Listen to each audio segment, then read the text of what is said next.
Calci, pugni, schiaffi alla compagna e il tentativo di strangolarla con una cintura. Arrestato a Canareggio un 52enne per maltrattamenti in famiglia e lesioni personali aggravate. L'arresto arriva dopo ripetute vessazioni, minacce e violenze fisiche e verbali dell'uomo nei confronti della donna.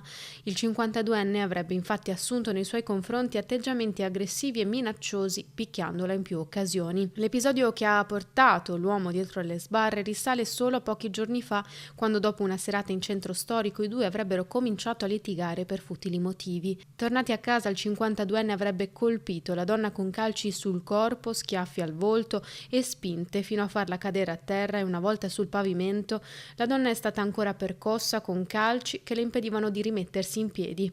L'uomo avrebbe anche stretto intorno al collo una cintura nel tentativo di soffocarla, per poi desistere e continuare a prenderla a calci. Occasioni in cui sono intervenuti i sanitari del SUEM 118 e le forze dell'ordine, che hanno provveduto a fermare l'uomo, ora a disposizione dell'autorità giudiziaria.